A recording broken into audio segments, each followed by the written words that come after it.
G'day, thanks for watching, and in this video I'm looking at the GoPro Hero 9 versus the DJI Pocket 2. And once this channel reaches 500 subscribers, I'm giving away a brand new Zoom H1N handy recorder.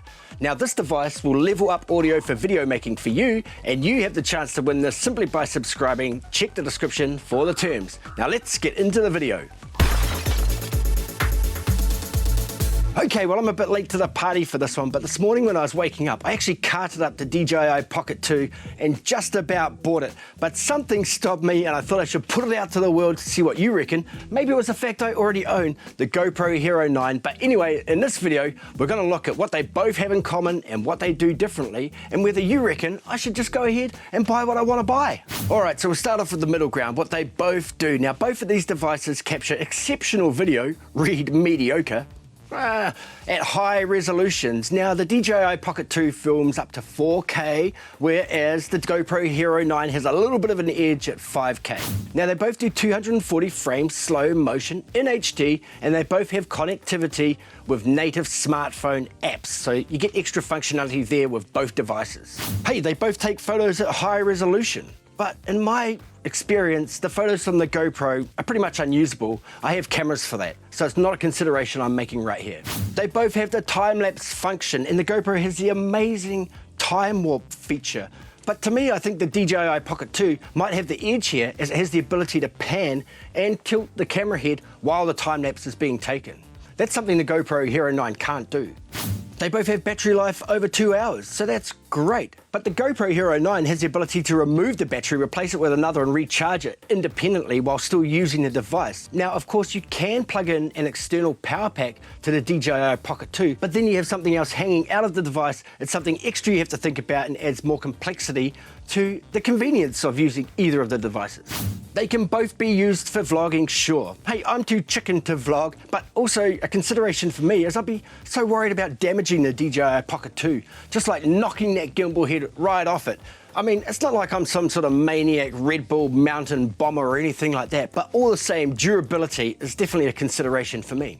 They both have amazing stabilization. You only have to look at the Hypersmooth feature in the GoPro Hero 9 to know about it. But the DJI Pocket 2 has the mechanical stabilization of the built-in gimbal. And what that means is that to stabilize the footage, it does not need to crop into the sensor, whereas the GoPro does need to do that. And the more you enhance the Hypersmooth on the GoPro Hero 9, the more it crops into the image. Also, when it comes to the stabilization, I've looked at a lot of reviews that mention that the mechanical gimbal of the DJI Pocket 2 provides the smoothest, most buttery footage, but what I've actually seen is still that up and down movement as the video maker is moving around, and it doesn't seem to counter that sort of stepping motion quite as well as what the GoPro Hero 9 does with the Hypersmooth. The Hypersmooth is amazing. It really is amazing. And you also factor in the horizon leveling in the GoPro Hero 9, which you can only use in linear mode, by the way, but it's just amazing. One thing that really bugged me about the GoPro Hero 7 Black is, although it had the Hypersmooth in it, it didn't level the horizon.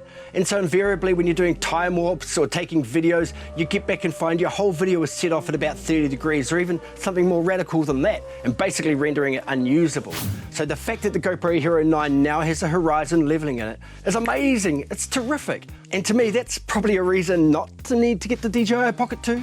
They both have internal audio and they both sound okay. In addition, they both have the ability to add external microphones. That's something I'm going to talk about a little bit later in the video. They both have front-facing screens. Well, in actual fact, the DJI Pocket 2 has only one screen, but because the gimbal can pan 360 degrees, it's not really an issue. The only thing I can think of where the GoPro Hero 9 would come out on top is the ability for whoever is taking the video to be able to monitor the image, as well as whoever may be in front of the camera being able to monitor it at the same time. They both have a variety of accessories you can buy and use with each device. And with the DJI Pocket 2, you can actually connect it directly to your smartphone to give yourself a bigger screen to monitor your video. But in both cases with the accessories, they're kind of all afterthoughts, and they're not really so refined in terms of their design or their functionality. I mean, having a microphone jack sticking out of the side of the handle on the DJI Pocket 2 right where you would hold it seems to be pretty inconvenient and a little bit annoying. Okay, so we talked about where the middle ground is with both these devices, but let's think about what they do differently, because I guess this is where the decision making could come into play. The first and most obvious difference is the form factor. Now, the GoPro Hero 9 is a brick. It's an action camera, it's ruggedized, it's designed to be durable and portable, whereas the DJI Pocket 2 is basically a camera on a shrunk down gimbal. The thing I really like about the DJI Pocket 2 in the form factor is the traditional handle style design, where you can grip it and the camera head and the gimbal just protrudes out of the top of your hand. It seems to me to be a more natural way of being able to take footage, and also more discreet. Whereas with the GoPro Hero 9, you can't really grip it, it's a little bit more difficult to hold in a sort of natural way, if of course being discreet is something that is important to you. The Pocket also features Activetrack, so this could be great, particularly if you're filming yourself remotely and moving around. It allows the camera to stay focused on where you are within the frame and pan and tilt according to where you or your subject goes. Now, that is not featured in the GoPro, but in some ways it still does have Activetrack. It's called your hand. Now, the Pocket does have zoom function. It has an 8x zoom, including a 4x lossless zoom.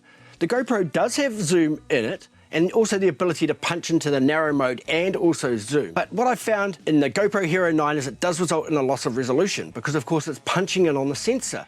And the same applies with the DJI Pocket 2. I've also read a number of reviews that say the DJI Pocket 2 suffers quite considerable quality loss when using the zoom, and that would be quite annoying and also quite a bit of a letdown. One fundamental difference is that the DJI Pocket 2 has a variable focus. That is to say, you can focus on the particular subject you want to within the frame, whereas the GoPro, you get what you get. Everything is in focus. Okay, now to the video resolutions. The GoPro Hero 9 comes out on top here with a veritable plethora of resolutions and frame rates. It has almost twice the frame rates and resolutions that the DJI Pocket 2 has, but to be fair, they both share most of the common settings that you or I are going to use in most of our video making. As I said, they both do HD 240 frames per second, and the DJI Pocket 2 also does 120 frames per second HD, but the GoPro Hero 9 has a little bit of a kick on this, being able to do 120 frames at 2.7K. The Pocket 2 also has the ability for native wireless audio capture, with the wireless audio transmitter being included in the Creator Combo. Now, this is great because it allows you to capture your audio remotely from the camera. This is possible on the GoPro Hero 9 by using the microphone dongle and another wireless microphone system, or you can do the same by using the media mod. If I think about the microphone dongle for the GoPro Hero 9, it's a disaster. It's a terrible device.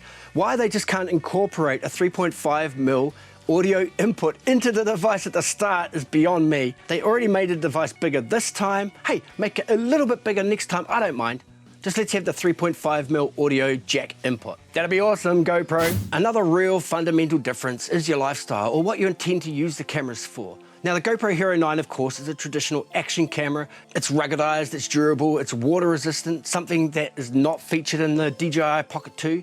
To make the DJI Pocket 2 water resistant, you have to get yet another accessory. Something else to put it into, something that makes it bigger, makes it less convenient, adds more complexity to the setup, something that introduces more risk if you don't do it correctly.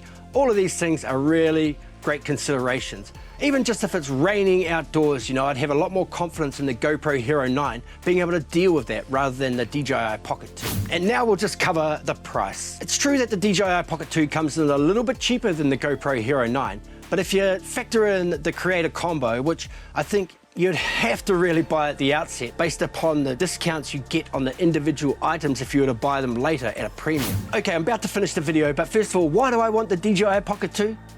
Well, because I want it. I can't think of a reason why I need it, but I want it.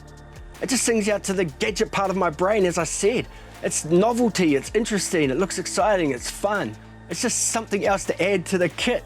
And how often would I use it? Well, probably even less than I use my GoPro Hero 9, which is very, very seldom. I barely ever use it. If I need it, I've got it, right? And so wouldn't it be nice that if I needed the DJI Pocket 2, I'd have that too? Not sure about that. I don't know if that's enough to justify me buying it. Okay, so the bottom line of this video is that based on the functions and the versatility and the capabilities of both these devices, I can't actually see any reason why I need to buy the DJI Pocket 2. It's just something, I just want it. I just want it. I just want it. That's all. I just want it. Okay, so this is where you come in. Can you tell me a reason why I need the DJI Pocket 2 over the GoPro Hero 9 that I already own? If you've got a reason, leave it for me in the comments below. I'd be really keen to know. Anything you can do to help me get over the line and press the buy button on this would be, I guess, a good thing. Or if you've got something better that I could spend the $4.99 US on to add to my kit, by all means let me know as well, because I'm also looking for reasons not to buy the DJI Pocket 2 even though I want it. Alright, well, to finish up, if this video helped you work out a reason why you don't need to buy something you want, then by all means give me a like below. And don't forget to subscribe, because once this channel reaches 500 subscribers, I'm giving away the brand new Zoom H1N. That could be you. In the meantime, thanks a lot for watching. Have a great day, stay safe, and we'll catch you on the next one. Bye!